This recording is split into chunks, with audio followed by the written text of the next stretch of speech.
রাসূলুল্লাহ সাল্লাল্লাহু আলাইহি সাল্লামের ইন্তিকালের আগে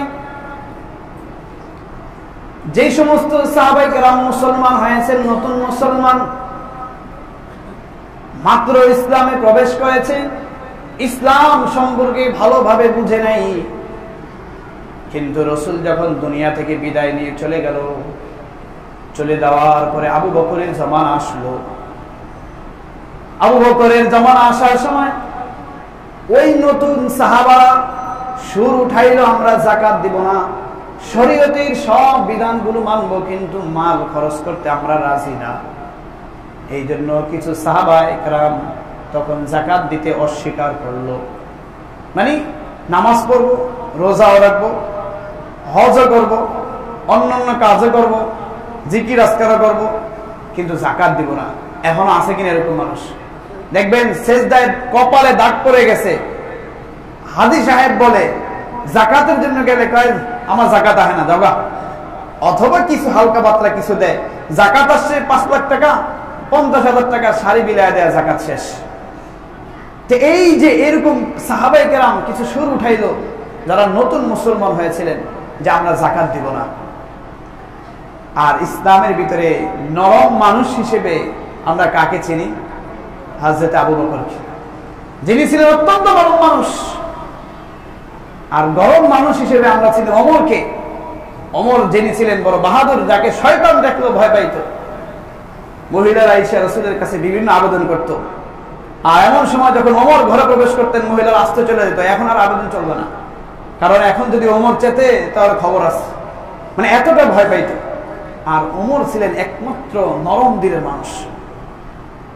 এই নরম দিলের মানুষ ওমর যখনই শুনলেন সিংহাসনে ক্ষমতায় বসার পরপর যখনই শুনলেন কিছু মানুষ যাকাত দিতে চায় না, নরম মানুষটা গরম হয়ে গেলেন, ভাষণ দিলেন, আয়ান কুসুদ্দিন ওয়া আনা হাইয়ুন, আমি আবু বকর জীবিত থাকবো আর ইসলামের কোন একটা বিধান নিয়ে লঙ্ঘন করবে, এটা আমি আবু বকর জীবিত থাকতে কখনো সুযোগ দিব না। আবু বকর দাঁড়িয়ে গেলেন, সাহাবায়ে কেরামকে বললেন যুদ্ধের জন্য প্রস্তুতি নাও। যারাই আমার এই শাসন আমলে নবীদের জামানায় যাকাত দিত আর আমার জামানায় একটা রশি দিতে অস্বীকার করে, আমি আবু বকর ওই লোকদের বিরুদ্ধে জিহাদের ঘোষণা করব। কতটা মজবুত হয়ে গেলেন, কেমন ছিলেন কেমন হয়ে গেলেন, একটা বিধানকে লঙ্ঘন করতে দিবে না। আবু বকর একটা রশিকে যদি কেউ অস্বীকার করে তার বিরুদ্ধে যুদ্ধ করবে। এবার বলছেন যাকাতের গুরুত্বের কত বেশি।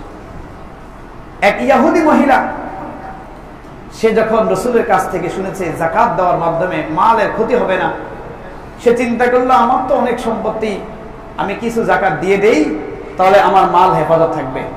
যদি মুহাম্মাদের কথাটা সঠিক হয় তাহলে মাল হেফাজত থাকবে, আর যদি মুহাম্মাদের কথাটা ব্যাঠিক হয় তাহলে আমার মাল ধ্বংস হয়, তাহলে মুহাম্মাদের কলার চেপে ধরবো আমি। ইহুদি মহিলা যাকাত দিয়ে দিল। একবার তিনি বড় একটা কাফেলার সাথে তার ম্যানেজারকে পাঠাইলেন 100 উট দিয়ে ইয়ামানের উদ্দেশ্যে। মদিনা থেকে ইয়ামানের উদ্দেশ্যে রওনা করলো বিশাল এক কাফেলা। ওই কাফেলার মাঝে তারও ছিল, ওই মহিলারও ছিল 100 উট। মালে বোঝাই করে ইয়ামান চলে গেল। ইয়ামানে যাওয়ার পর ওই মালগুলো বিক্রয় করলো, ওখান থেকে আবার নতুন মাল ক্রয় করে মদিনার উদ্দেশ্যে রওনা দিল। রওনা দেওয়ার পরে হঠাৎ করে মদিনায় সংবাদ আসলো ওই কাফেলাকে ডাকাত দল আক্রমণ করেছে। মহিলা চিন্তিত হয়ে গেল, আরে মুহাম্মদের কথায় যাকাত দিলাম, এখন দেখি সেই মাল আমার মাল ধ্বংস হয়ে যাবে। আচ্ছা দেখি আসুক, কাফেলা আসুক, কি অবস্থা হয় একটু দেখি। যদি ধ্বংস হয়ে যায় তাহলে মুহাম্মদকে ধরবো, যে তোমার কথায় যাকাত দিয়েছি, আমার মাল ফেরত দাও। বিশাল কাফেলা চলে আসলো, সৈন্য হাতে কাফেলা ফিরে আসলো। কাফেলা সংবাদ দিল তাদের সব মাল ডাকাত দল গ্রহণ করে নিয়ে গিয়েছে। মহিলা প্রশ্ন করলো, আমার দল কেন এখনো আসে না? বলে তোমার দল পিছনে রয়ে গিয়েছে, তোমার দলের অবস্থা আমরা এখনো পর্যন্ত বলতে পারি না। কয়েকদিন পরে যখন তার দলটা মহিলার ওই 100 উট প্রবেশ করলো, মাল বোঝাই নিয়ে প্রবেশ করতে দেখে মহিলা আনন্দ হয়ে গেল, বড় আনন্দের সাথে আওয়াজ করতে শুরু করল। মহিলা প্রথম প্রশ্ন করলো, কিভাবে তোমরা বেঁচে গেলা? বলে, আমরা যেখানে ডাকাতি হয়েছে এর কিছু আগে, অনেক দূর আগে আমাদের যে 100 উটের প্রধান উটটা ছিল, আমির উটটা ছিল, ওই উটের পায়ের ভিতরে একটা পেরাক প্রবেশ করেছে। পেরাক, ওই পেরাক প্রবেশ করার কারণে আমির উটটা যখন বসে পড়লো, সাথে সাথে 99টা উটও বসে পড়লো। বুঝেন নাই? উটের কিন্তু সিরিয়াল আছে, একটা প্রধান থাকে, ওই প্রধান যেদিকে যায় পিছনের গুলো সেদিকে যাবে। প্রধান যদি বসে পড়ে সবগুলো বসে পড়বে।